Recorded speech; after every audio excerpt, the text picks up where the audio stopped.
as investment advice or a recommendation to buy shares in the company featured. Welcome to this Stockbox interview.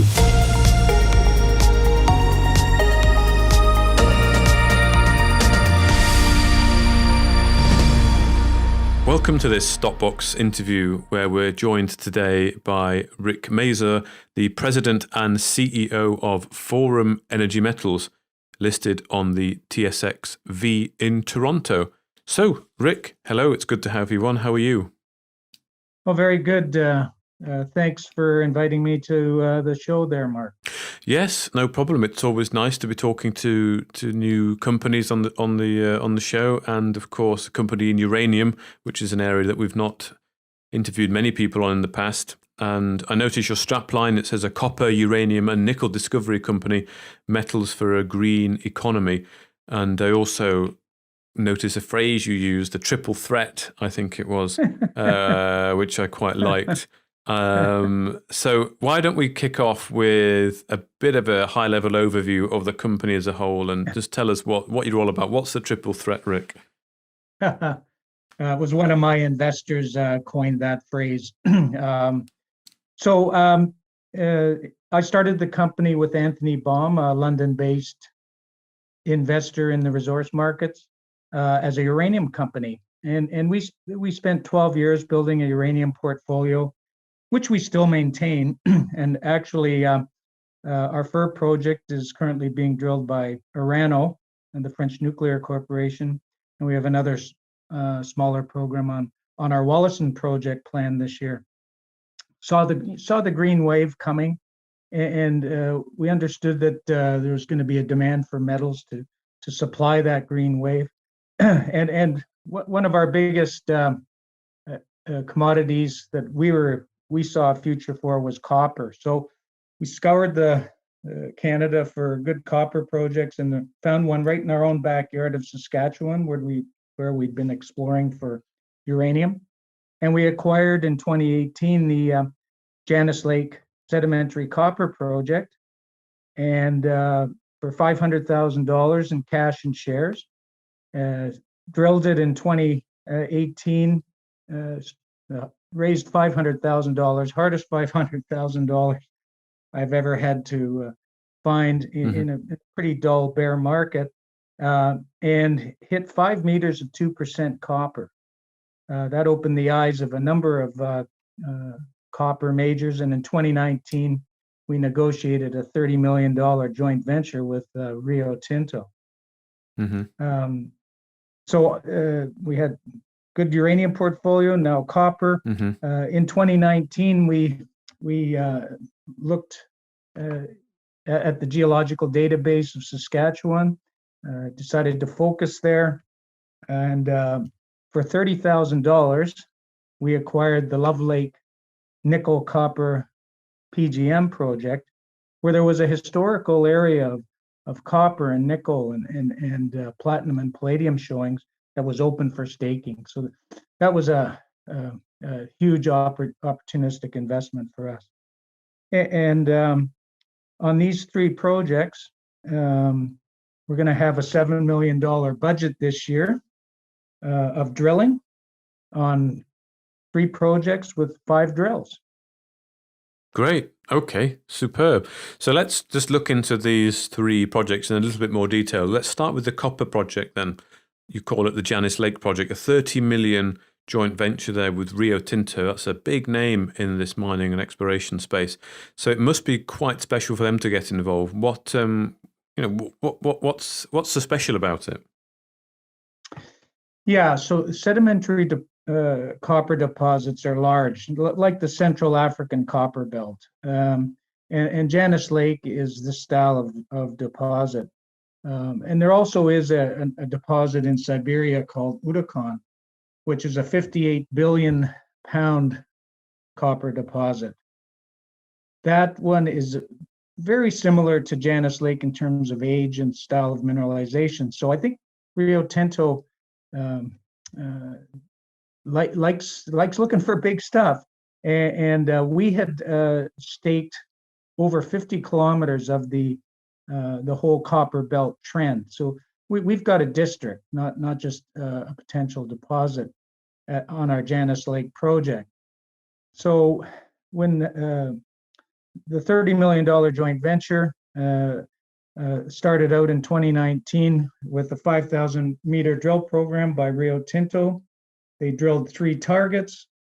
They got some great drill results, 50 meters at 0.6%, that kind of tenor of mineralization, open pittable.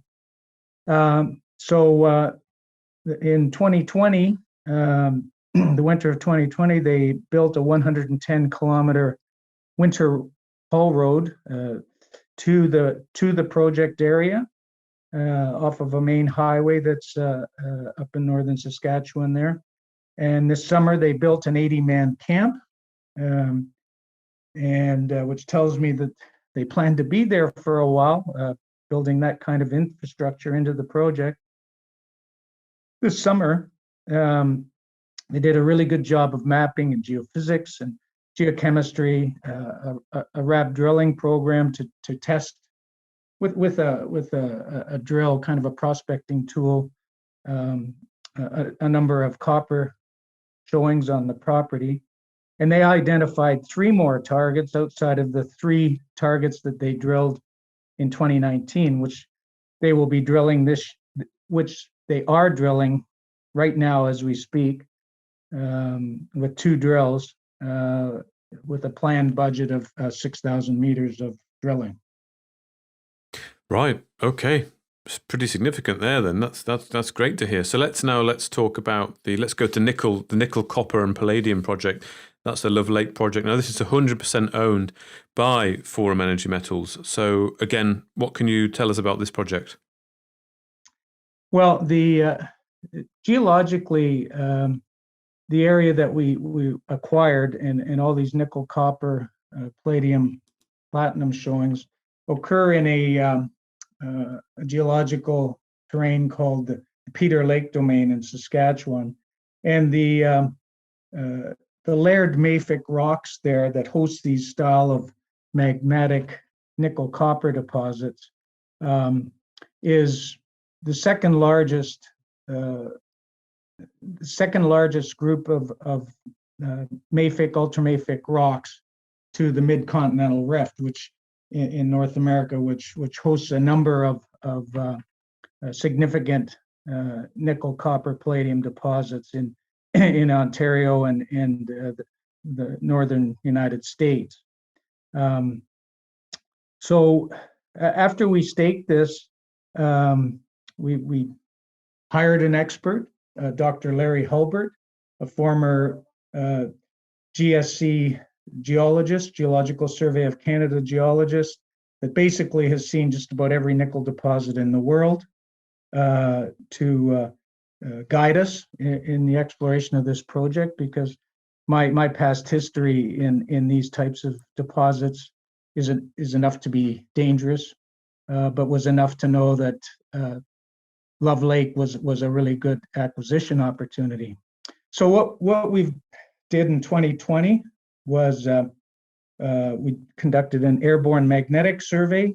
Mm-hmm. We went on the ground, we sampled the rocks, we reviewed all of the geochemical data in the assessment database, and what came out of it was 3 really large feeder zones, and that's where these things tend to occur. The plan this year is to conduct EM, electromagnetic surveys, over these targets, and drill it in July, a 3,000-meter drill program. Okay. We think this thing has a lot of similarities to the Chalice mining Julimar discovery in Western Australia. Okay, and what's that project about then? How does it compare? Chalice? Yeah, I've not heard of that one. Julimar? They were a 25 million market cap company. Now they're a $1.5 billion market cap company. Okay. They did sort of a similar thing to what we've done. They took an area that had been walked over for many years, had a few few nickel showings on it, type of thing, and did a holistic approach like us. Okay. Evaluate the geology, geophysics, and geochemistry. Did a good job and poked a hole in it, and lo and behold, made a discovery. Okay.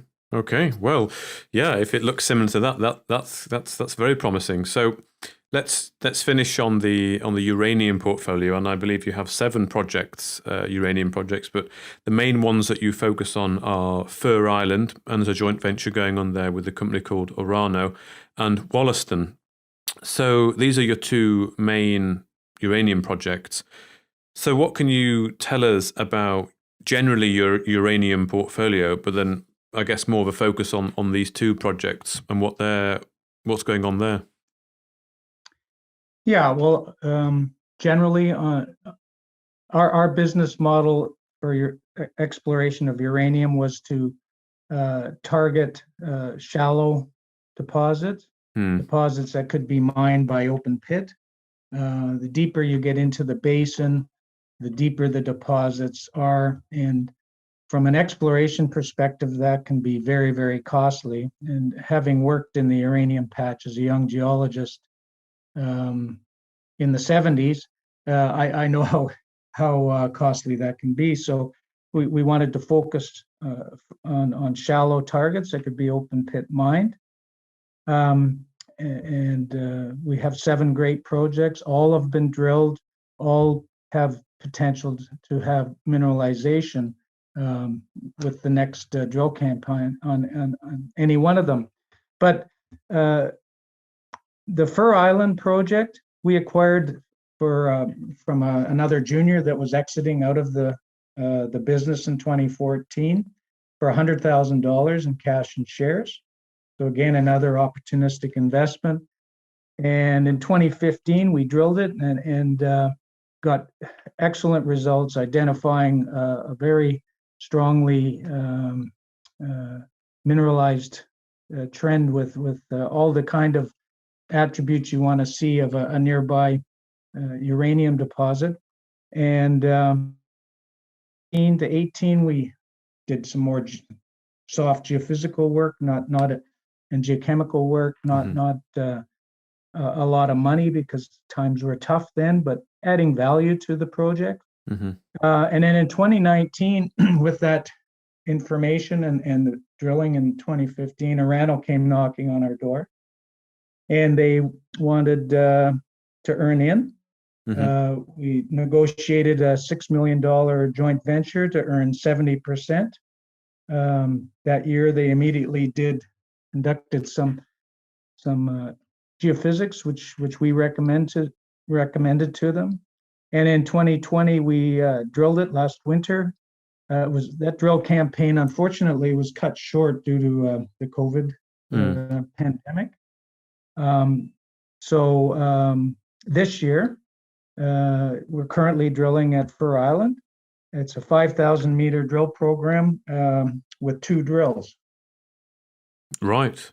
Okay. Well, let's come on to what's going on. You mentioned just earlier when we were talking about the Love Lake project that you hope to have drills turning in July. And of course, you've had some news out recently about drills turning on the other 2 projects. So really, you're going to have drills turning on everything this year. But what are the immediate actions? What's going on right now? What do you hope to? What's the objective to what's going on right now? And then what's the roadmap? What can people look forward to looking out for? Well, with 5 drills turning on 3 different projects, 3 different commodities, the catalyst is going to be discovery. And the more you're drilling, the better the odds are that you're going to make a discovery. So that's basically what we have to look forward to in 2021. We're going to have a lot of news flow over the year. The results from the Janus Lake Copper Project will start coming out in April. Same with the Fur Island uranium project should start coming out in April. Those results should continue through till June. And then in July, we're going to start drilling at Love Lake. Okay. And we'll have results from that. So this really is exploration then, and looking for that discovery. That's a very exciting point in the company's history, and certainly exciting for investors.